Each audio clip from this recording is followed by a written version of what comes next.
Hello everyone, welcome to study Antim. So UP PCS के exams में, prelims के exam में आपने देखा होगा कि साइंस के जो सेक्शन में क्वेश्चंस आते हैं उसमें डिज़ीज़ से रिलेटेड क्वेश्चंस आपने देखे होंगे हमेशा, और आपको काफ़ी उसमें प्रॉब्लम्स आती होंगी कि कौन सा डिज़ीज़ वेक्टर है, वायरल है, या कौन सा जेनेटिक है, या बैक्टीरियल है, फंगी है, या किसी पैरासाइट के थ्रू होता है।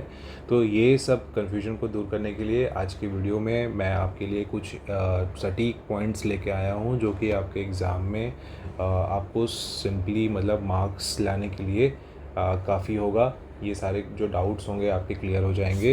इसमें बहुत ज़्यादा डेप्थ में मैं नहीं जाऊँगा क्योंकि ये मैं इसमें पीएचडी नहीं कर रहा हूँ, ये बस आपके एग्ज़ाम पॉइंट्स के लिए ही है। ठीक है, तो आप इसको ध्यान से इस वीडियो को देखिएगा, इन्फॉर्मेशन को आप अच्छे से ग्रैस्प करिएगा। और अगर आपको ये पीडीएफ चाहिए तो आपको ये टेलीग्राम पे मिल जाएगी, तो डिस्क्रिप्शन में जो टेलीग्राम का लिंक दिया है उससे टेलीग्राम ज्वाइन कर लीजिए और आपको वहाँ पे ये मिल जाएगा। ठीक है, तो इस क्लास को ध्यान से देखिएगा, ये पूरी तरह से आपके एग्ज़ाम ओरिएंटेड चीज़ें इसमें आपको मिलेंगी, काफ़ी फैक्चुअल रहेगा। ठीक है, साइंस का चीज़ें जो होती हैं कुछ फैक्चुअल होती हैं और कुछ आपके अंडरस्टैंडिंग पे होता है। ठीक है, और सबसे ज़्यादा पार्ट जो होता है बायोलॉजी का आता है। इसमें बायोलॉजी का ही एक पार्ट है ये डिज़ीज़ वाला, जो हमेशा ही आता ही रहता है, कुछ ना कुछ डिज़ीज़ आते ही रहते हैं। ठीक है, तो ये वाला पोर्शन अगर आपने अच्छे से कर लिया तो इसमें आपके कुछ मार्क्स, 1-2 मार्क्स तो आपके यहाँ से निकल जाएंगे। ठीक है, तो ये वाला पोर्शन आप अच्छे से पढ़ लीजिएगा। देखिए, जो डिजीज़ होते हैं उसके कई सारे वेक्टर्स हो सकते हैं, मतलब कई अलग अलग तरीके से डिजीज़ फैलते हैं। पहला जो वेक्टर आपने देखा होगा कुछ वायरसेस के थ्रू होते हैं, जिसको हम लोग वायरल डिजीज़ कहते हैं। ठीक है, दूसरा आपने कुछ जेनेटिक डिजीज़ भी देखे होंगे। ठीक है, जो जेनेटिक डिसऑर्डर होते हैं, आपकी जीन्स में जो कमियां हो जाती हैं, जो आपके पेरेंट्स के से आपको या किसी जो जेनेटिक मतलब आपके जीन्स या डीएनए के जो डिफॉर्मिटी की वजह से अगर जो प्रॉब्लम्स आती हैं उसको जेनेटिक डिसऑर्डर कहते हैं। तीसरा जो होता है वो होता है आपका बैक्टीरियल डिजीज़ भी होते हैं। और इसके अलावा आपने देखा होगा कि कुछ फंगल डिजीज़ भी होते हैं और कुछ पैरासिटिक भी होते हैं। ठीक है, पैरासिटिक में आपने देखा होगा कि कुछ वर्म्स के थ्रू होते हैं। ठीक है, तो ये सारे डिजीज़ को हम लोग अभी को हम लोग देखेंगे। तो आइए एक एक करके पहले लिस्ट जान लेते हैं कि कुछ कुछ कौन से मेजर इंपॉर्टेंट डिजीज़ हैं जो इनके सेक्शन में आते हैं। जैसे आपने देखा होगा कि जो HIV एड्स वाला है वो आपने पढ़ा ही होगा। ठीक है, तो HIV एड्स जो होता है वो वायरल डिजीज़ होता है, ये आपको मालूम होगा। ठीक है, इसी तरह से जो रेबीज़ होते हैं ये भी आपका वायरल डिजीज़ होता है। स्मॉल पॉक्स हो गया या चिकन पॉक्स भी हो गया, ये सारी चीज़ें आपके जो पॉक्स होते हैं ये वायरल डिजीज़ होते हैं। फिर एक होता है डिजीज़ मीज़ल्स, वो भी वायरल होता है।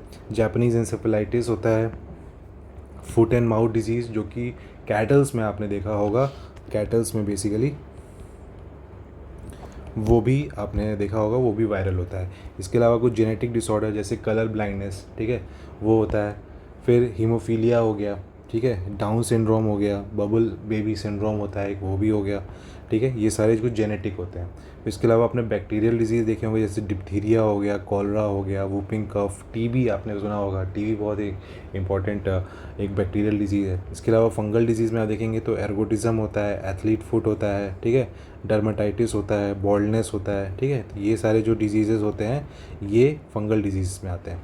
ठीक है, तो इसके अलावा अगर हम पैरासिटिक की बात करें तो इसमें आपका हो जाएगा एक तो मलेरिया, आप लिख सकते हैं मलेरिया। फिर लिम्फेटिक फिलेरिसिस, ये नाम आपने सुने होंगे, फिलेरिसिस। ओके, और एक होता है आपका स्लीपिंग सिकनेस। ओके, तो ये सारे कुछ डिजीज़ होते हैं। तो इनमें से कुछ डिजीज़ को हम लोग थोड़ा सा कुछ उसमें इंपॉर्टेंट पॉइंट्स हैं वो देखेंगे, और ये इन्फॉर्मेशन आप अच्छे से ग्रास्प कर लीजिएगा ताकि आपको ये एग्ज़ाम में अच्छे से याद हो जाए। ओके, तो हम लोग पहले शुरू करेंगे कुछ वायरल डिजीज़ से। तो वायरल डिजीज़ में देखिए, सबसे पहले जो इम्पोर्टेंट होता है वो होता है आपका एड्स यानी HIV जो वायरस के थ्रू होता है। तो ये इसमें जो सबसे इसका जो फुल फॉर्म पहले आप समझिए इसका क्या फुल फॉर्म होता है। इसका फुल फॉर्म होता है एक्वायर्ड इम्यूनो डेफिशिएंसी सिंड्रोम। ठीक है, ये इसका इम्पोर्टेंट मतलब फुल फॉर्म होता है। ये होता कैसे है, ये होता है आपका सेक्सुअल इंटरकोर्स की वजह से हो सकता है, फैल सकता है। ये ट्रांसमिशन का मैं बात बता रहा हूँ, किस तरह से ये ट्रांसमिट होते हैं। ये ब्लड ट्रांसफ्यूजन की भी वजह से हो सकता है, ठीक है, जब आप ब्लड लेने जाते हैं, ठीक है, इसकी वजह से हो सकता है। ब्रेस्ट मिल्क की वजह से भी हो सकता है, या फिर मदर से किसी बेबी, न्यू बॉर्न बेबी को भी हो सकता है। ओके, इसमें एक्चुअली में होता है, जो इसमें जो मेन वायरस होता है उसका नाम होता है HIV, ठीक है। ये एक रेट्रो वायरस है, रेट्रो वायरस। जब भी आप रेट्रो वायरस सुनेंगे तो आपको बस इतना याद रखना है कि जो इसका जेनेटिक मटेरियल होता है, इस वायरस के अंदर जो जेनेटिक मटेरियल होता है वो RNA होता है। बस इतना ही आपको इसमें याद रखना है, ज़्यादा इसमें आप नहीं जाइएगा। ये थोड़ा सा ये एक्स्ट्रा, मतलब साइंस का जो बेसिक पार्ट है उसमें जाता है, ठीक है। तो आप HIV कैसा वायरस है, रेट्रो वायरस है, और ये RNA बेस्ड होता है, ठीक है। जब अगर आपको एड्स का, इसमें होता क्या है एक्चुअली में, जब ये वायरस आपके बॉडी में जाता है तब आपका जो T लिम्फोसाइट्स होते हैं,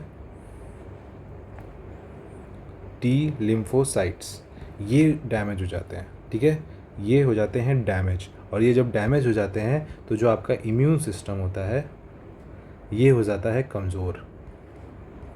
तो ये बेसिकली आपके इम्यून सिस्टम को ही, ये वायरस जो होता है ये इम्यून सिस्टम को ही आपके हार्म करता है, और इसमें आपका जो T लिम्फोसाइट्स होते हैं ये डैमेज होते हैं, ठीक है। इतना सिंपल है आपका, ठीक है। इसको पता करने के लिए कैसे आप पता करेंगे कि आपका हुआ है, ये होता है आपका इसमें एलिसा टेस्ट की वजह से, मतलब ये इसका टेस्ट होता है जो क्या मेजर करता है, एंटीबॉडीज़ को मेजर करता है आपके ब्लड में।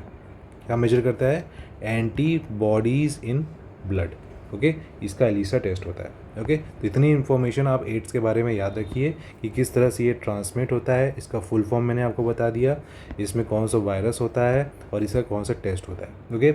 इतनी इन्फॉर्मेशन आपको पता होना चाहिए इसके बारे में।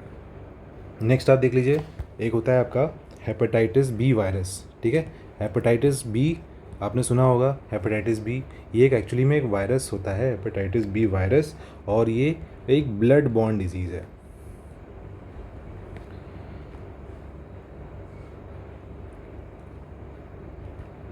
मतलब आपके ब्लड को ये इफ़ेक्ट करता है, ठीक है। ये जो HIV हेपेटाइटिस बी जो वायरस होता है, ये मैंने आपको जैसे यहाँ पे बताया कि जो HIV होता है ये RNA बेस्ड होता है, जो हेपेटाइटिस बी होता है ये DNA वायरस होता है, ओके, DNA वायरस। और ये इफ़ेक्ट किसको करता है, ये इफ़ेक्ट सीधे करता है आपके लीवर को। ये क्वेश्चन आपके डायरेक्ट आ सकता है कि हेपेटाइटिस बी जो होता है वो किसको इफ़ेक्ट करता है, तो ये आपके लीवर को इफ़ेक्ट करता है। इसमें ऑप्शन में क्या डाल सकते हैं, इंटेस्टाइन डाल देंगे, इंटेस्टाइन डाल देंगे या कुछ और डाल देंगे, तो वहाँ पे आप गलती कर सकते हो। तो यार आपको याद रखना है कि ये लीवर को टारगेट करता है, ओके। इसके बारे में आप चीज़ याद रखिएगा कि इसकी वैक्सीन है, क्या है, इसकी वैक्सीन है, हेपेटाइटिस बी की वैक्सीन है। तो किस वैक्सीन की, मतलब किस वायरस की जो वैक्सीन नहीं है, तो जब आपसे अगर ऐसा पूछता है तो हेपेटाइटिस सी की कोई वैक्सीन अभी तक नहीं है, ठीक है। सिर्फ हेपेटाइटिस बी सी की अभी कोई वैक्सीन नहीं है, बी की वैक्सीन है, ठीक है। इतनी चीज़ आपको याद रखनी है हेपेटाइटिस के बारे में। नेक्स्ट हम लोग देख लेते हैं मीज़ल्स, ओके। ये एक रेस्पिरेटरी सिस्टम को इफ़ेक्ट करता है, मतलब आपके लंग्स को ये इफ़ेक्ट करता है। ये भी एक वायरल डिजीज़ है, और ये आपके रेस्पिरेटरी ऑर्गन्स जो होते हैं, लंग्स बेसिकली, उसको इन्फेक्ट करता है। किसको करता है, लंग्स को, ठीक है। और ये एक वायरल डिजीज़ है, ये भी आप याद रखना। और इसकी कोई भी एंटीबायोटिक से ये ट्रीट नहीं होता है, कोई भी एंटीबायोटिक्स इस पर काम नहीं करती हैं, ये इतना आपको पता होना चाहिए, ठीक है। ये हो गया आपके कुछ मीज़ल्स के बारे में। तो इसी तरह हम लोग कुछ छोटी छोटी इन्फॉर्मेशन हर एक डिज़ीज़ के बारे में ऐसे देखते चले जाएंगे, और इस तरह से आपका जो डिज़ीज़ वाला जो पूरा पोर्शन है वो कंप्लीट हो जाएगा, ओके। नेक्स्ट हम लोग देख लेते हैं कुछ मॉस्किटो बॉर्न डिजीज़ होते हैं, और उसमें एक सबसे इंपॉर्टेंट जो मॉस्किटो आपने देखा होगा वो होता है आपका एडीज़ इजिप्टी, है ना। एडीज़ इजिप्टी मॉस्किटो आपने सुना ही होगा, और कई लोगों को इसके भुक्तभोगी भी होंगे, ठीक है। तो इसमें इस मच्छर से क्या होता है, डेंगू, और इससे और क्या होता है, चिकनगुनिया, और इससे क्या होता है, येलो फीवर। देखिए जब भी ये डेंगू, चिकनगुनिया या येलो फीवर होता है तो इसमें जो आपके ब्लड प्लेटलेट्स होते हैं, क्या होते हैं, ब्लड प्लेटलेट्स, ये डाउन हो जाते हैं, कम हो जाते हैं, ठीक है। तो इसलिए ये काफ़ी ख़तरनाक होता है। ब्लड प्लेटलेट्स आपको तुरंत अलग से या तो किसी सही से ट्रांसमिट करना पड़ेगा, लाके अपने आपके बॉडी में इंजेक्ट कराना पड़ेगा, या फिर अगर माइल्ड है, ठीक है, तो माइल्ड में क्या होता है कि आप कुछ चीज़ें होती हैं जैसे पपाया होता है या फिर गोट मिल्क होता है ना, वो सब चीज़ें भी खा करके आप, ड्रैगन फ्रूट होते हैं, ये सारी चीज़ें भी खिला करके डॉक्टर एडवाइस करते हैं, तो उससे भी ठीक हो जाता है। तो फीवर के केस में जब भी आप देखेंगे तो ब्लड प्लेटलेट्स आपकी कम होती हैं और उसी से पता चलता है कि भाई ये कुछ बीमारियां ऐसी हो गई हैं, ठीक है। और बॉडी पेन बहुत होता है इसमें, ओके। तो ये सारी चीज़ें जो डिजीज़ेज़ हैं ये आपके एडीज इजिप्टी वाले मॉस्किटो से होता है, ठीक है। इस तरह से एक और मॉस्किटो होता है जिसका नाम होता है आपका क्यूलेक्स मॉस्किटो। क्यूलेक्स मॉस्किटो, इससे कौन सा होता है, इससे वजह से होता है आपका जापानीज़ इंसेफेलाइटिस, ठीक है। जापानीज़ इंसेफेलाइटिस जो होता है ये इफ़ेक्ट करता है आपके ब्रेन को। किसको ब्रेन करता है, आपके ब्रेन को इफ़ेक्ट करता है। और ये जो क्यूलेक्स मॉस्किटो मतलब जो होते हैं ये आपको देखेंगे, बेसिकली आप देखेंगे ये आपका ट्रांसमिट होता है कहाँ से, डोमेस्टिक पिग्स हो गए या फिर कोई वाइल्ड बर्ड्स हो गए, यहाँ से ट्रांसमिशन स्टार्ट होता है। मतलब पहले इनको होता है, यहाँ से मॉस्किटो जो होते हैं फिर इनके मॉस्किटोज़ में ये ट्रांसमिट करते हैं, ह्यूमंस में जाता है, ठीक है। तो ये जापानीज़ इंसेफेलाइटिस हो गया, ओके। इतनी चीज़ें आपको पता होना चाहिए। तो ये यहाँ पे आपका ये वाला पोर्शन ख़त्म होता है। आगे हम लोग देख लेते हैं टीबी के बारे में। ट्यूबरकुलोसिस, टीबी जो होता है ये एयर के थ्रू होता है, ठीक है। एयर बॉर्न होता है ये, एयर बॉर्न कहता हूँ। फिर कुछ वाटर बॉर्न भी हो सकते हैं, कुछ फूड बॉर्न भी हो सकते हैं, कुछ खाने की वजह से दिक्कतें आ सकती हैं, कुछ वाटर की वजह से भी हो सकती हैं। तो ये सारी चीज़ें, एक होता है आपका water borne disease, air born disease, उसमें आता है आपका ट्यूबरकुलोसिस, ठीक है। और ट्यूबरकुलोसिस में भी आपके लंग्स को इफेक्ट होता है। किसको इफेक्ट होता है, आपके लंग्स को इफेक्ट होता है। और ये एक बैक्टीरियल डिजीज़ है, ठीक है। तो हम लोग कुछ कुछ बैक्टीरियल डिजीज़ के बारे में भी देखते जाएंगे, ठीक है। तो टीबी जो होता है इसमें अगर आप देखें तो इसके लिए एक टेस्ट होता है, इसका नाम होता है मॉन्टूक्स टेस्ट, मॉन्टूक्स टेस्ट। और इसमें एक वैक्सीनेशन दी जाती है, बीसीजी वैक्सीन। बीसीजी वैक्सीन होती है ये 2 न्यू बॉर्न बेबी को ये दी जाती है, बीसीजी वैक्सीन, ठीक है। तो नाम याद रखिएगा। इसमें ये एक और इसके अलावा एक ड्रग है, एंटी माइक्रोबियल ड्रग है, माइक्रोबियल ड्रग, ठीक है। इस एंटी माइक्रोबियल ड्रग का जो नाम है ये है आपका पी अमीनो सैलिसिलिक एसिड, ठीक है। ये जो ड्रग है, ये ड्रग को भी आप टीबी को क्योर करने के लिए यूज़ करते हैं, ठीक है। तो इतनी इन्फॉर्मेशन आप याद रखिएगा। ये एक एयरबॉर्न डिजीज़ है, ये अफेक्ट करता है लंग्स को, बैक्टीरियल डिजीज़ है, मॉन्टूक्स टेस्ट इसमें होता है, बीसीजी वैक्सीन यूज़ किया जाता है, और एंटी माइक्रोबियल ड्रग एक होता है पी अमीनो सैलिसिलिक एसिड, ये भी इसको लिए यूज़ किया जाता है, ओके। फिर हम लोग आते हैं आपके कॉलरा पे। देखिए जो कॉलरा होता है ये इफ़ेक्ट किसको करता है, ये इफ़ेक्ट करता है आपके इंटेस्टाइन को, ठीक है। अभी मैंने जैसे आपको बताया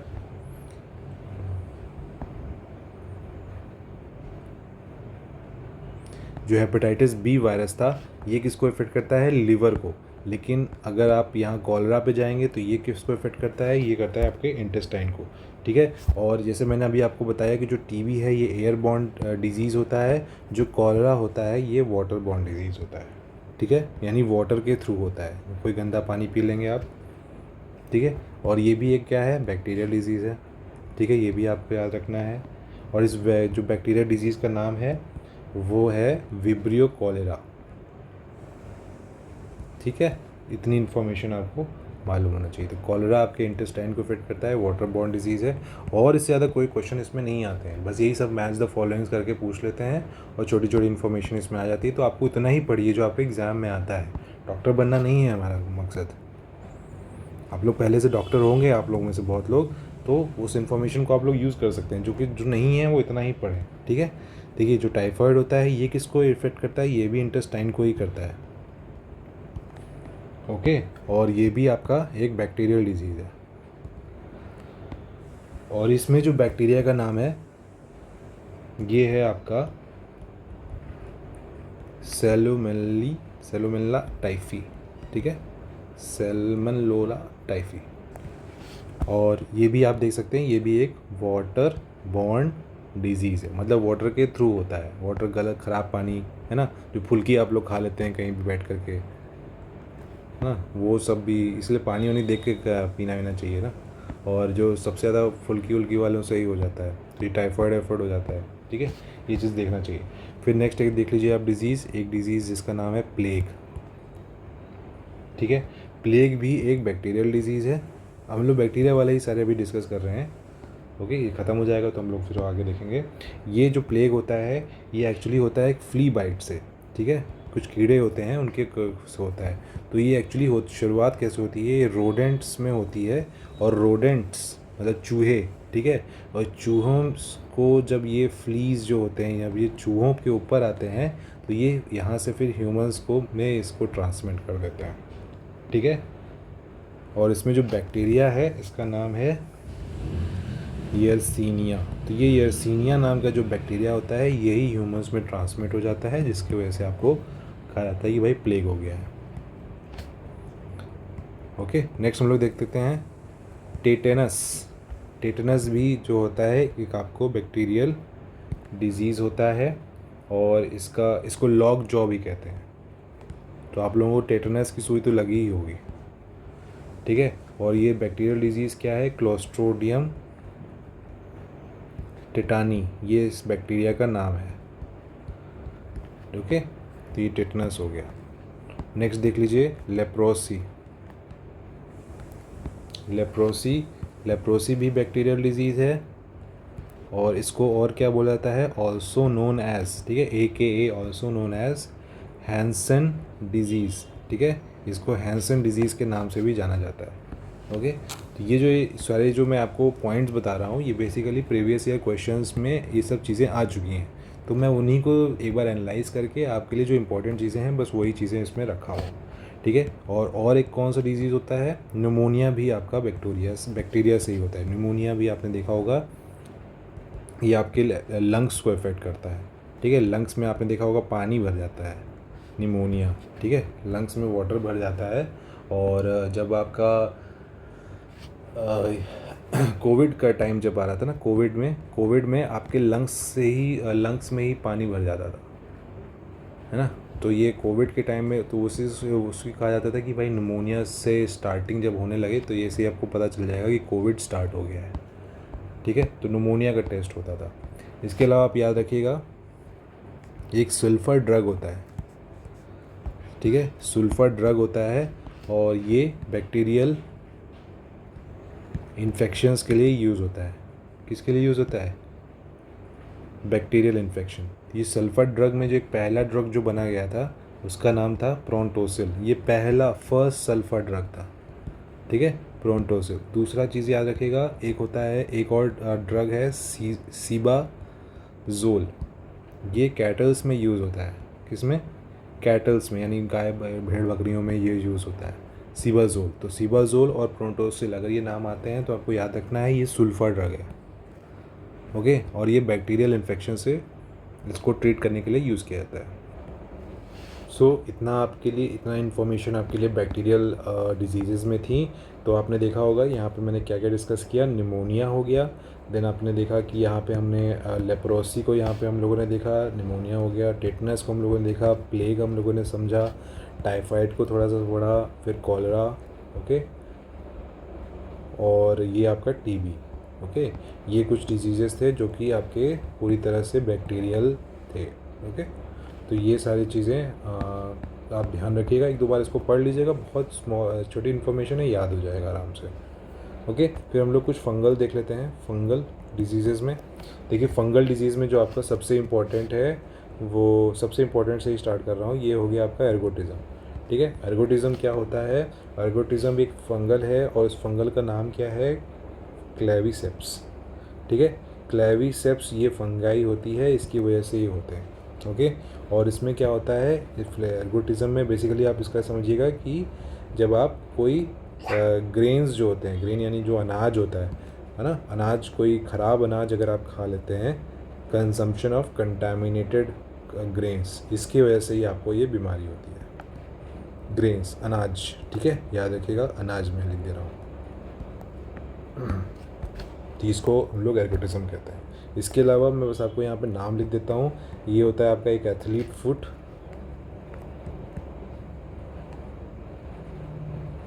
एथलीट फुट में होता है जो आपके पैर होते हैं, पैर में जो उंगलियाँ होती हैं ना, इनके बीच में यहाँ पे कैसा पैर है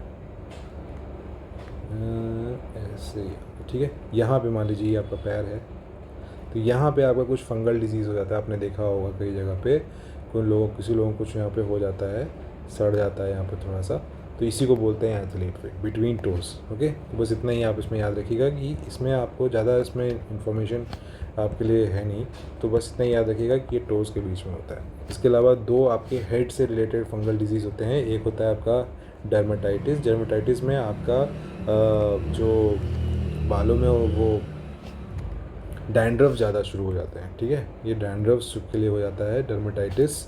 और इसलिए आपने देखा होगा कि ये डर्मेटाइटिस के शैम्पूज़ आते हैं अलग से, ठीक है, सिर्फ डैंड्रफ, उस फंगल डिजीज़ को हटाने के लिए। आपके जो स्कैल्प होता है ना, जो आपका मुंडी होता है, मुंडी, खोपड़ी के ऊपर जो परत होती है, इसमें फंगल डिजीज़ लग जाता है, ठीक है। इसके अलावा इसमें ऐसे एक और चीज़ होती है, वो होता है आपका बॉल्डनेस, मतलब गंजापन भी हो सकता है, बाल चले जाएंगे तो गंजापन हो जाएगा, ठीक है। तो ये चीज़ आप याद रखिएगा, ये चार आपको एग्जाम्पल याद रखने हैं फंगल डिजीज़ में, ठीक है।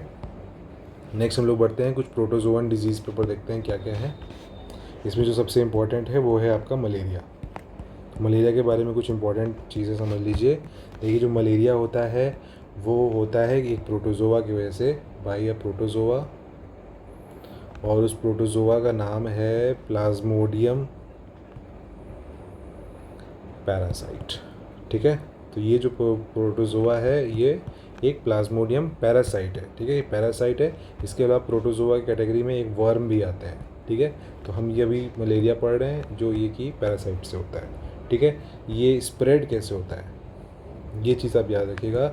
ये स्प्रेड होता है आपका एनोफिलीज मच्छर से। जो इसका ट्रांसमिशन है ये एनोफिलीज मॉस्किटो से होता है।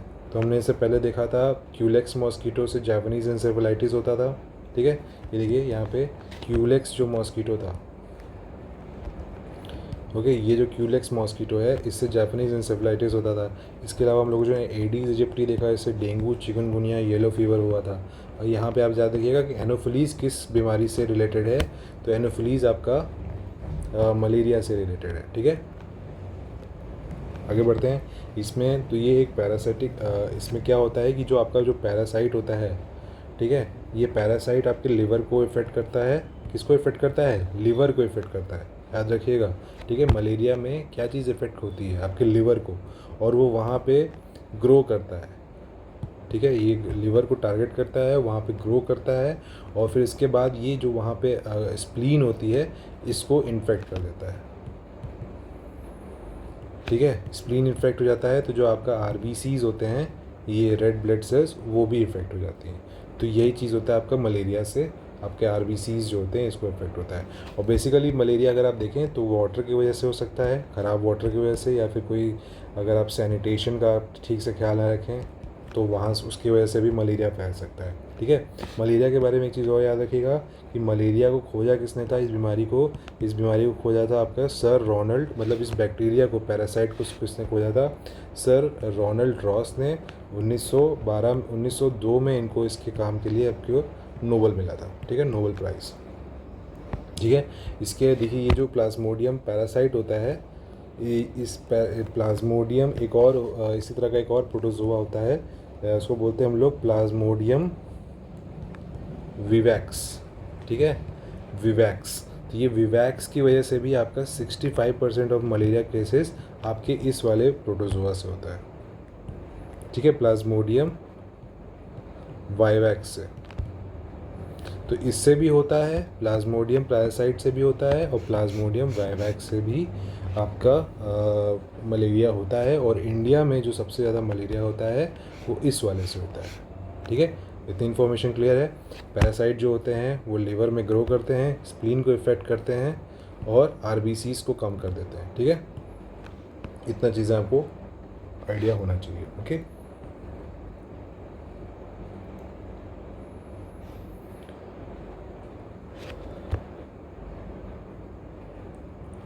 नेक्स्ट हम लोग देख लेते हैं लिम्फेटिक फिलेरिसिस को। ठीक है, ये भी आपने सुना होगा, लिम्फेटिक फिलेरिसिस। ओके, ये एक निगलेक्टेड ट्रॉपिकल डिजीज़ है। कौन सा डिजीज़ है? Neglected tropical disease.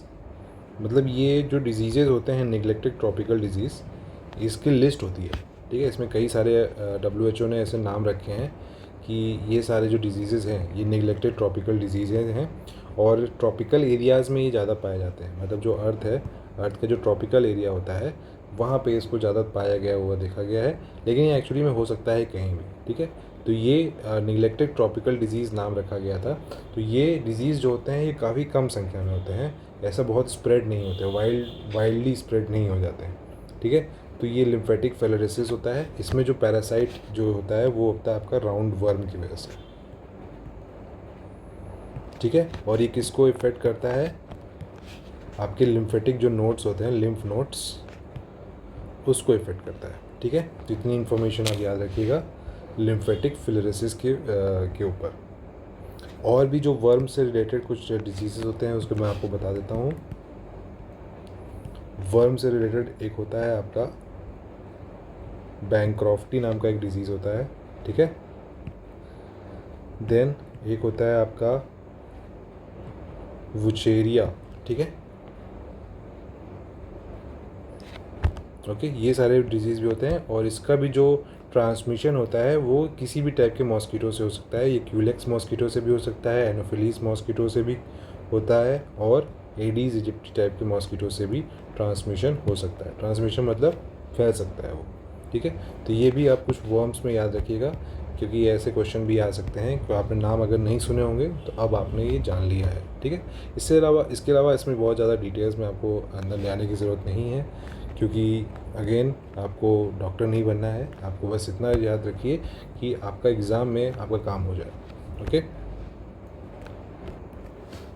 इसके अलावा नेक्स्ट जो हम लोग देखने वाले हैं वो है आपका स्लीपिंग सिकनेस। ओके, जो स्लीपिंग सिकनेस होता है इसको हम लोग एक और नाम से जानते हैं, ह्यूमन अफ्रीकन ट्राइपनोसोमियासिस। काफ़ी लंबा नाम है, याद रखना पड़ेगा। ठीक है, तो ये स्लीपिंग सिकनेस इससे होता है, और ये एक फ्लाई होती है। फ्लाई मतलब एक कीड़ा होता है, इसका नाम है सेसे। इसकी वजह से ये होता है। ठीक है, तो ये जो कीड़ा होता है ये एक बाइल जूस निकालता है, और इसी बाइल जूस की वजह से ये पैरासाइट जो होता है, ना, ये पैरासिटिक है। ये जो पैरासाइट है यही नाम है इसका, यही इसका नाम है, ये आ जाता है। ठीक है, तो उसकी वजह से स्लीपिंग सिकनेस शुरू हो जाती है। ठीक है, तो ये जो है ये आपके पैरासाइट का नाम है। तो ये भी एक प्रोटोजोवन डिजीज़ है। ठीक है, प्रोटोजोवन डिजीज़ है, और यहाँ पे जो पैरासाइट है उसका नाम है ये ट्रिपनसोमा। ठीक है, इसको ऐसे याद रख लीजिएगा, ट्रिपनसोमियासिस हो गया ना, तो ट्रिपनोसोमा इसका पैरासाइट का नाम। ठीक है, तो ये पैरासाइट जो होता है इस सीसे फ्लाई से बाइल जूस जब सिक्रीट होता है तो ये ह्यूमंस में आ जाता है, और ये सीसे फ्लाइज जो होते हैं मतलब जब इंसानों पे बैठते हैं तो ये बाइल जूस उस पे गिरा देते हैं, और फिर उसके वजह से ये पैरासाइट जो होता है ह्यूमन बॉडी के अंदर एंटर हो जाता है। ओके, नेक्स्ट हम लोग देख लेते हैं कुछ जेनेटिक डिजीज़ेस के बारे में। जेनेटिक डिजीज़ेस, देखिए इसमें जेनेटिक डिजीज़ में आपको क्या जानना है। आपने सुना होगा कलर ब्लाइंडनेस, कलर ब्लाइंडनेस होता है, हीमोफीलिया हो जाता है ना, एल्बिनिज़म हो जाता है,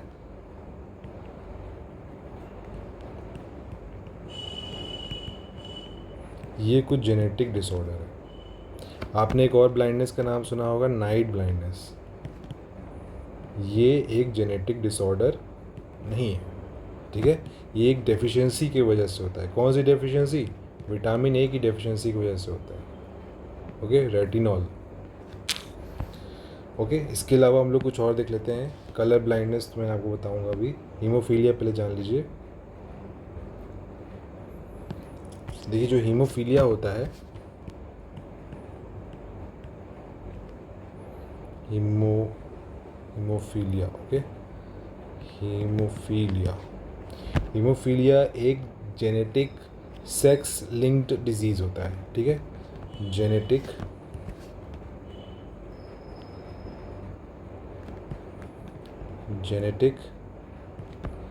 सेक्स लिंक्ड डिजीज़, और इसमें इसको एक नाम और भी दिया जाता है, ब्लीडर डिजीज़, ठीक है। और इसमें क्या होता है, जो ब्लड क्लॉटिंग होता है ना, ब्लड क्लॉट इतनी जल्दी नहीं होता, उसको बहुत लॉन्ग टाइम लग जाता है, मतलब बहुत टाइम लग जाता है क्लॉट होने में। क्यों? क्योंकि उसमें एक थ्रोम्बोप्लास्टिन प्रोटीन होता है जो कमी हो जाती है। थ्रोम्बोप्लास्टिन प्रोटीन, जब थ्रोम्बोप्लास्टिन इसकी कमी हो जाती है, मतलब मैंने ऐसे डिक्रीज़ लिख दिया है, कम है, ठीक है, डिक्रीज़। तो ये जब कम रहता है तो ब्लड क्लॉट होने में बहुत ज़्यादा टाइम लगने लगता है। तो ब्लड क्या होता है, मतलब उसका थक्का नहीं बनता, वो बहता ही रहता है, लिक्विड की तरह बहता रहता है, ठीक है। तो जब बहता रहता है तो बहुत सारा ब्लड लॉस हो सकता है, इसीलिए इसको ब्लीडर डिजीज़ कहते हैं। और ये पहली बार इसको पाया गया था क्वीन विक्टोरिया में, ठीक है। तो इसीलिए इसको रॉयल हीमोफीलिया भी कहा जाता है। क्या बोला जाता है? रॉयल हीमोफीलिया में, ओके। तो ये थ्रोम्बोप्लास्टिन वाला आप याद रखिएगा, ब्लड क्लॉटिंग नहीं हो जाती है, जेनेटिक सेक्स लिंक डिजीज़ है ये, ठीक है। इसके अलावा आप नेक्स्ट एक देख लीजिएगा, बबल बेबी सिंड्रोम।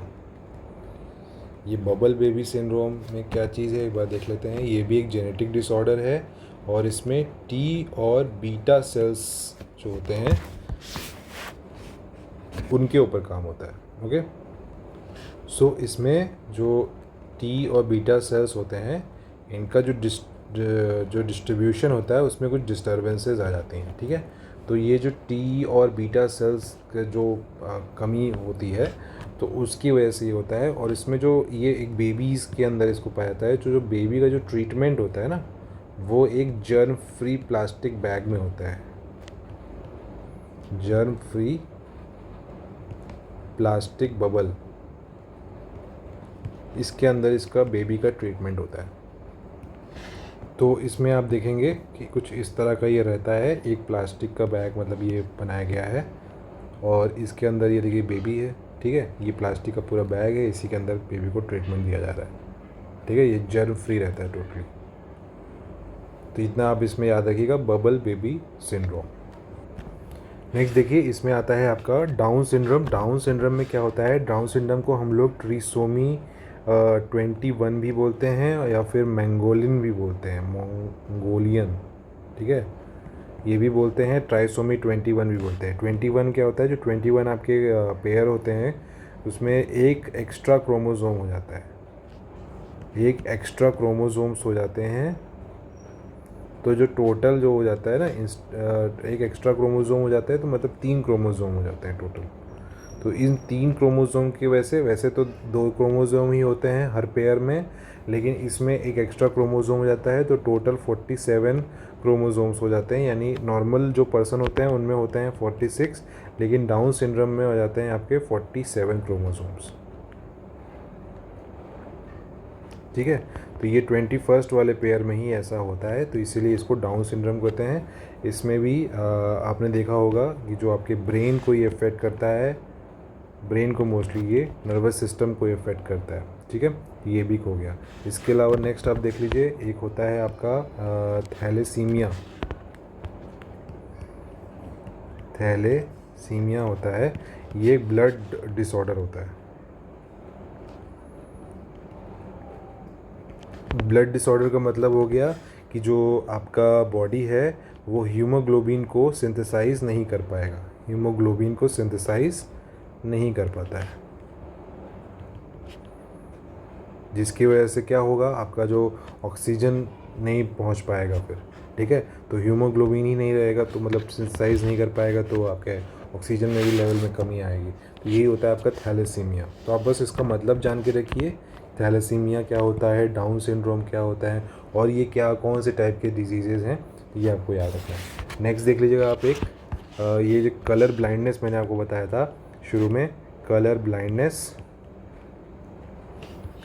इसमें जो एक क्रोमोज़ोम होता है मेल में, जब जनरली आपने देखा होगा XX क्रोमोज़ोम, तो ये जो X होता है ना, इसी की वजह से ये होता है, ये X एक रिसेसिव क्रोमोज़ोम होते हैं, इसकी वजह से ही आपके कलर ब्लाइंडनेस होता है, मतलब कलर को देखने में दिक्कत आती है। X लिंक्ड रिसेसिव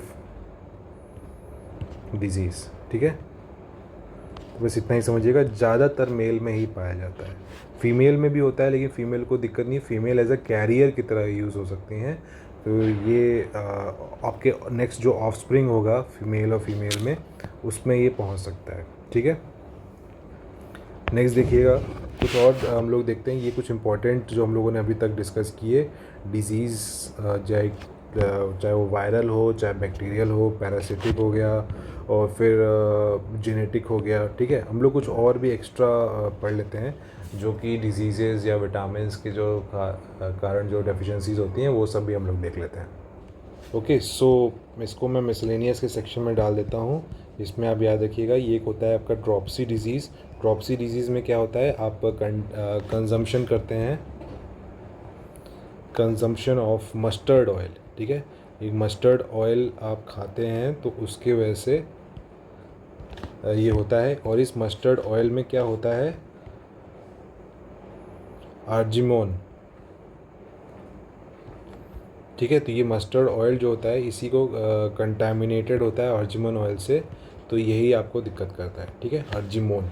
ये आपको याद रखना है ड्रॉप्सी में। फिर आता है आपका एक सिलिकोसिस, आपने सुना होगा, और ये पिछले साल के क्वेश्चन में आ भी चुका है। सिलिकोसिस एक लंग डिजीज़ है, ठीक है, लंग डिजीज़ है, और ये सिलिका के आप जब इनहेल कर लेते हैं, सिलिका आपकी बॉडी के अंदर चला जाता है, उसकी वजह से होता है। बेसिकली आपने देखा होगा जो माइन वर्कर्स होते हैं ना, ये उनको ज़्यादा होता है, जो खदानों में काम करते हैं, जो मिनरल्स को निकालते हैं, ठीक है। फिर इसके अलावा एक होता है आपका ब्लू बेबी सिंड्रोम, ये भी आपने सुना होगा। तो ये ब्लू बेबी सिंड्रोम क्या होता है, आपने इससे पहले जो पढ़ा था वो दूसरा बेबी सिंड्रोम था, कौन सा था, वो था आपका बबल बेबी सिंड्रोम, लेकिन ये क्या है आपका ब्लू बेबी सिंड्रोम। तो ब्लू बेबी सिंड्रोम में बेसिकली आपका प्रेजेंस ऑफ नाइट्रेट हो जाता है वाटर में, जो पानी होता है उसमें नाइट्रेट की मात्रा ज़्यादा हो जाती है, ठीक है। यही नाइट्रेट जो होता है वो नाइट्राइट में कन्वर्ट हो जाता है,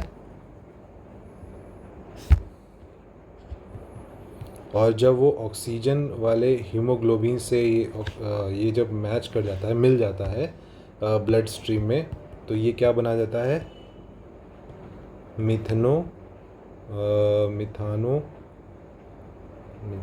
मिथामो ग्लोबामीन, ठीक है, ये बन जाता है। जब ये ऐसा हो जाता है तो जो आपके हीमोग्लोबिन्स होते हैं ना, ये कांट कैरी ऑक्सीजन, तब वो ऑक्सीजन नहीं फैला पाते।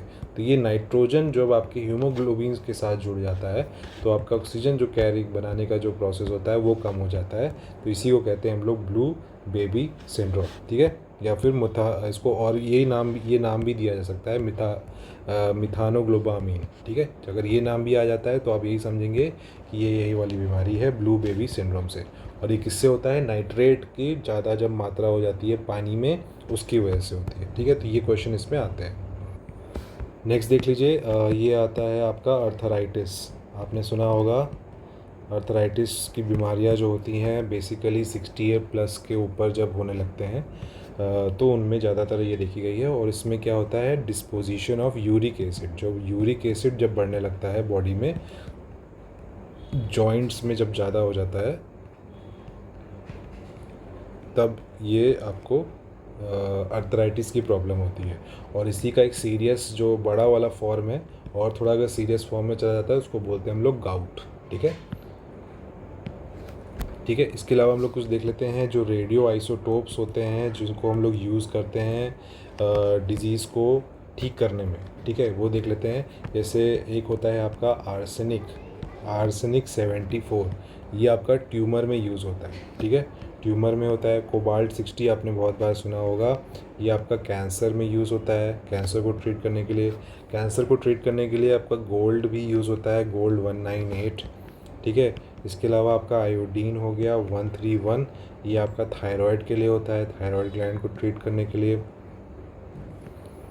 देन आपका एक सोडियम होता है, सोडियम 24, ये आपका ब्लड डिसऑर्डर को ठीक करने के लिए यूज़ किया जा सकता है। ओके, नेक्स्ट आप देख लीजिए, एक बीमारी होती है ल्यूकीमिया। ल्यूकीमिया आपने सुना होगा, काफ़ी फेमस नाम है। ये एक ब्लड कैंसर टाइप का होता है। ठीक है, तो ये जो कैंसरस डिजीज़ है, इसको भी हम लोग आइसोटोप से यूज़ कर सकते हैं। तो इसके लिए कौन सा आइसोटोप यूज़ होता है, फॉस्फोरस 32, और कोबाल्ट भी आप यूज़ कर सकते हैं, कोबाल्ट 60। तो ये भी आप याद रखिएगा यहाँ पे ल्यूकीमिया के लिए। तो ये जो कोबाल्ट और ये जो सब आइसोटोप्स होते हैं, ये गामा रेस के साथ इसको यूज़ किया जाता है। ठीक है, याद रखिएगा, गामा रेज इसमें यूज़ होते हैं। ठीक है, तो ये जो ल्यूकीमिया जो होता है, ये आपके बोन मैरो में ये शुरू होता है। ठीक है, और इसमें क्या होता है कि जो आपके WBCs होते हैं, वाइट ब्लड सेल्स, ये बढ़ने लगते हैं, ये राइज होने लगते हैं।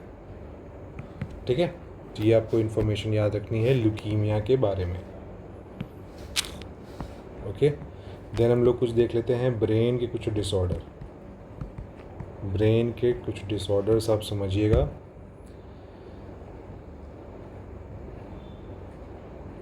देखिए, जब ब्रेन के डिसऑर्डर के बारे में आप समझेंगे, तो इसमें जो सबसे बीमारी कॉमन आती है, वो आती है एक सेरेब्रल पाल्सी नाम की। ठीक है, सेरेब्रल पाल्सी, इसमें आपने देखा होगा, ये छोटे बच्चों को आपने ज़्यादातर इसमें देखा होगा कि उनके जो पैर होते हैं, वो थोड़े से मुड़े हुए होते हैं। तो वो के बॉडी फंक्शन, मतलब ब्रेन फंक्शंस को ज़्यादा इफ़ेक्ट करते हैं। ठीक है, ब्रेन्स के थ्रू ही होता है, जिसमें ब्रेन्स के आपके नर्वस सिस्टम में ठीक से इंफॉर्मेशन नहीं पहुंच पाती है। तो ये सेरेब्रल पाल्सी उसकी वजह से हो जाता है। देन आपने देखा होगा एक अल्जाइमर डिजीज़ होती है, अल्जाइमर डिजीज़। और अल्जाइमर डिजीज़ में आप क्या होता है, आपका जो मतलब आप भूलने लगते हैं, है ना, धीरे धीरे चीज़ों को भूलने लगते हैं। इसको डिमेंशिया भी एक उसका फॉर्म होता है। ठीक है, डिमेंशिया भी इसका एक फॉर्म होता है, डिमेंशिया भी कहते हैं। देन ब्रेन को अगर आपको डिटेक्ट करना है, तो इसके लिए आपको क्या यूज़ करना पड़ता है, EEG। ठीक है, EEG आपको कराना पड़ता है डॉक्टर वहाँ पे हॉस्पिटल्स में, EEG याद रखिएगा।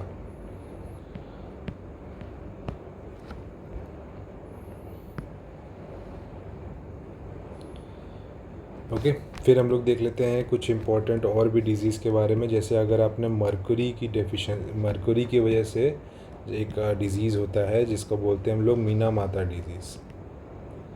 कौन सा डिजीज़ होता है, मीना माता। ठीक है, देन एक होता है आपका फ्लोराइड की वजह से आपका फ्लोरोसिस हो सकता है। फ्लोरोसिस कहाँ पे होता है, ये टूथ यानी दांतों में जो इनेमल होता है ना, वो घिसने लगता है। तो यही होता है फ्लोराइड की वजह से, एक्सेस फ्लोराइड। देन एक होता है आपका मरकरी में बता दिया, नाइट्रेट आपको पता ही होगा, नाइट्रेट की वजह से आपका ब्लू बेबी होता है। ये क्वेश्चन आते रहते हैं मैच द फॉलोइंग में, ब्लू बेबी। इसके अलावा आप ये देखा होगा कैडमियम, इसकी वजह से कौन सा डिजीज़ होता है, इटाई। ठीक है, मीना माता भी याद रखिएगा, मीना माता जगह है कहाँ पे, जापान में। ओके, और ये हो गया आपका इटाई कैडमियम की वजह से। नेक्स्ट हम लोग पहुँच जाते हैं आइस के ऊपर, आँखों की कुछ बीमारियों को बात जान लेते हैं। एक होता है आपका आर्टिगमैटिज्म। आर्टिगमैटिज्म में क्या होता है, जो कॉर्निया होता है यानी जो लेंस होता है वो कर्वेचर उसका परफेक्ट शेप में नहीं होता है, ठीक है। तो जो not in perfect curved shape, ठीक है। तो आपने आँखों में क्या होता है, ऐसे कर्व होते हैं ना, ये जो कर्व होता है, तो ये जो कर्व होता है इसका शेप थोड़ा सा डिफरेंट होता है। तो इसी को कौन सा डिजीज़, इसको कौन सा वो बोलते हैं, आर्टिगमैटिज्म। ओके। देन एक होता है, आपने सुना ही होगा, ये तो बहुत कॉमन है, इसको हम लोग बोलते हैं मायोपिया। लेकिन इसमें बहुत कन्फ्यूजन रहता है, तो मैं आपको बता देता हूँ। जो जिस नाम से लिखा होता है उसमें वो ठीक होता है, मतलब उतना ही दिखाई देता है, ये आप याद रखना। जैसे मायोपिया लिखा है ना, तो शॉर्ट साइटेडनेस, इसका मतलब होता है शॉर्ट साइटेडनेस, आपको बस पास का दिखाई देता है, दूर का नहीं दिखाई देता। डिस्टेंट ऑब्जेक्ट्स को आप नहीं देख पाते, दूर का नहीं देख पाते। तो इसके लिए कौन सा लेंस यूज़ करते हैं हम लोग, कॉनकेव लेंस, ठीक है। और इसी तरह कौन सा होता है नेक्स्ट, हाइपरमेट्रोपिया। हाइपरमेट्रोपिया का मतलब हमें दूर का दिखाई देता है, लॉन्ग डिस्टेंस का या फिर डिस्टेंट ऑब्जेक्ट्स दिखाई देते हैं। और इसके लिए, इसको करेक्ट करने के लिए हम लोग कॉन्वेक्स लेंस का यूज़ करते हैं, ठीक है, हाइपरमेट्रोपिया। नेक्स्ट आप याद रखिएगा, एक कैटरैक्ट होता है। कैटरैक्ट आपने सुना होगा, कैटरैक्ट भी 60+ ईयर्स के ऊपर वालों को ज़्यादातर आपने देखा होगा, उनको हो जाता है। इसमें जो आपकी आई लेंसेज होती हैं ना, ये ओपेक हो जाती हैं, तो सब आर पार हो जाता है ऐसा। जो लाइट्स होती है ना वो ठीक से रिफ्लेक्ट नहीं कर पाती, तो वो ओपेक हो जाती हैं। इसके अलावा आपने एक सुना होगा जॉन्डिस के बारे में, काफ़ी फेमस है। तो जॉन्डिस भी आपका देखिए किसको इफ़ेक्ट करता है, लिवर को इफ़ेक्ट करता है, ठीक है। लिवर और इंटेस्टाइन वाले जो भी डिजीज़ेज़ होते हैं उनमें एक बार ध्यान से उसको पढ़िएगा। जॉन्डिस में आपका लिवर इफ़ेक्ट होता है। इसमें जॉन्डिस में क्या होता है, हाई लेवल ऑफ बिलीरुबिन हो जाती है, बिलीरुबिन,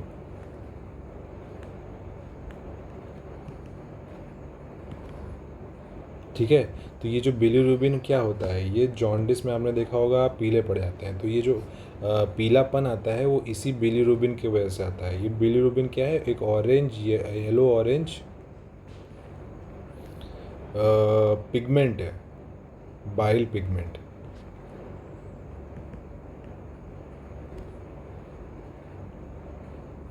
तो ये बिलीरुबिन का हाई लेवल बढ़ता कैसे है, because of the break down of RBC. जो आरबीसी है यानी रेड ब्लड सेल्स, जब ये ब्रेक डाउन होते हैं तो यही बिलीरुबिन्स जो होते हैं ना, ये बढ़ जाते हैं, ठीक है। ये हाई लेवल ऑफ बिलीरुबिन किसकी वजह से होता है, due to break down of RBC, और फिर ये आपके लीवर को इफेक्ट करता है और इसीलिए आप पीले पड़ने चालू हो जाते हैं, ठीक है। इसी को बोलते हैं हम लोग बिलीरुबिन। नेक्स्ट हम लोग देख लेते हैं कुछ डायबिटीज़ के बारे में, कुछ इंपॉर्टेंट चीज़ें आप याद रखिएगा, क्योंकि डायबिटीज़ जो होती है हमेशा ही न्यूज़ में होती है। देखिए डायबिटीज़ में आप याद रखिएगा कि ये हमेशा, इसमें क्या होता है, लो लेवल ऑफ इंसुलिन। तो इंसुलिन जो होता है ना, एक मतलब इंसुलिन जो होता है आपके बॉडी के अंदर से ही सिक्रीट होता है, ताकि जो आपके बॉडी के अंदर जो शुगर लेवल है वो कंट्रोल में रहे।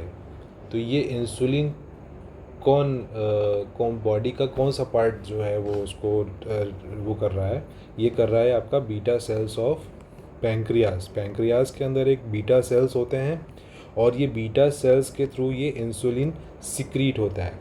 जब ये सिक्रीट होता है तब ये डायरेक्टली आपके जो शुगर जो कॉम्प्लेक्स होते हैं उसको ब्रेक डाउन कर देता है, उसको छोटे छोटे पार्ट्स में कम कर देता है।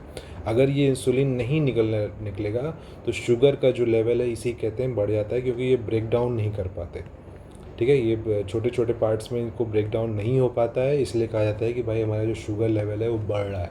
और जब शुगर लेवल बढ़ने लगता है तो हम कहते हैं कि भाई डायबिटीज़ हो गया है, ओके।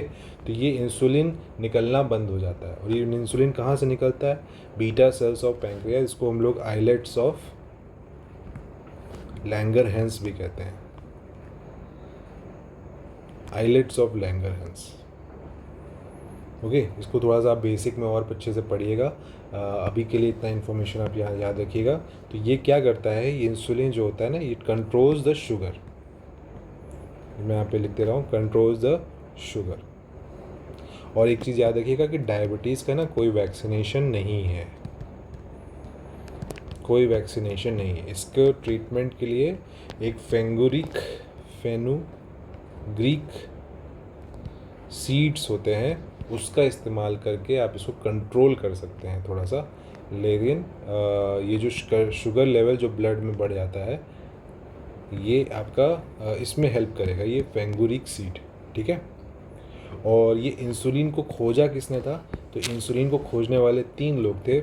एक का नाम था आपका फ्रेडरिक बैंटिंग, दूसरे का नाम था आपका चार्ल्स बेस्ट, और एक थे आपके JJR मैक्लोइड, ठीक है। ये 3 नाम याद रखिएगा। और इन्होंने इसको 1921 में इसको ढूंढा था, ठीक है। तो इतनी इन्फॉर्मेशन आप डायबिटीज़ के बारे में याद रखिएगा। आई थिंक इतना इम्पोर्टेंट है और काफ़ी भी है। इसके अलावा एक और डिजीज़ पढ़ लीजिए, ये है आपका एम्फीसेम। एम्फीसेम क्या होता है, एक क्रोनिक ऑब्स्ट्रक्टिव डिजीज़ है, यानी आप सिंपली समझिए एक लंग से रिलेटेड डिजीज़ है एम्फीसेम, ठीक है, लंग से रिलेटेड। तो इतना इन्फॉर्मेशन आप याद रखिएगा। इसके अलावा आप ये चीज़ याद रखिएगा कि विटामिन से रिलेटेड जो डिजीज़ होते हैं वो कौन से होते हैं, तो उसकी भी लिस्ट है मेरे पास, मैं आपको बता देता हूँ। देखिए, जो विटामिन ए होता है वो होता है आपका रेटिनॉल। इसका केमिकल नेम क्या होता है पहले ये आप जान लीजिए, और इससे कौन से डिजीज़ होता है ये जान लीजिए, ठीक है। ये बहुत कॉमन क्वेश्चन है, या हमेशा आता ही रहता है घुमा फिरा के। तो ए हो गया आपका रेटिनॉल, बी हो गया आपका थायमीन कहते हैं इसको, ठीक है। फिर आता है आपका B2, इसको कहते हैं हम लोग राइबोफ्लेविन। फिर एक होता है B3, ये होता है आपका नायसिन से इसको बोला जाता है।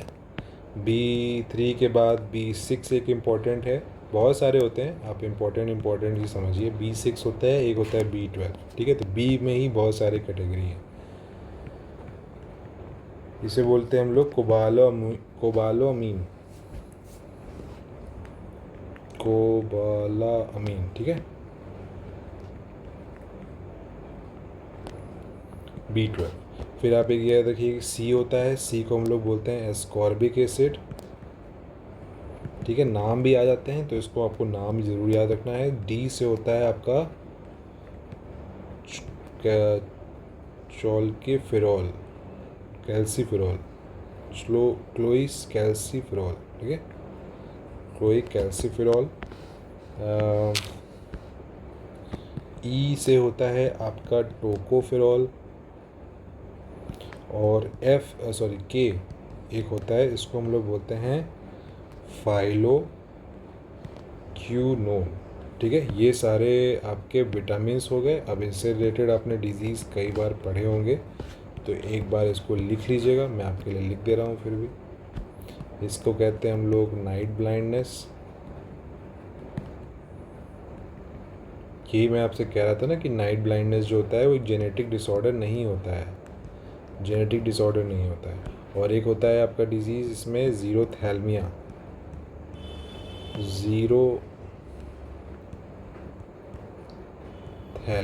ठीक है, ये भी आपका रेटिनॉल से होता है। B1 से आपका होता है बेरी, B2 से आपका डर्मेटाइटिस,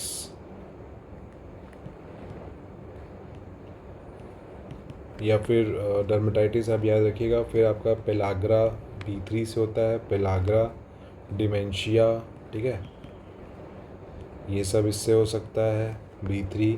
तो B6 से आपका अनीमिया, ठीक है, फोलेट। बेसिकली जो अनीमिया होता है वो आयरन की डेफिशिएंसी होता है, ठीक है, याद रखिएगा, आयरन डेफिशिएंसी होता है और मोस्टली वुमेंस में होता है। कोबालामीनो से आपका अनीमिया इससे भी होता है, मेगालोब्लास्टिक अनीमिया बोलते हैं इसको, मेगालोब्लास्टिक अनीमिया, और बड़ा अनीमिया होता है, ठीक है। C से आपका स्कर्वी हो गया, D से आपका रिकेट्स हो गया, और एक होता है आपका ऑस्टियोपोरोसिस। ये ऑस्टियोपोरोसिस होता है, ये हड्डी की बीमारी होती है, ठीक है, हड्डियों में होता है ऑस्टियोपोरोसिस।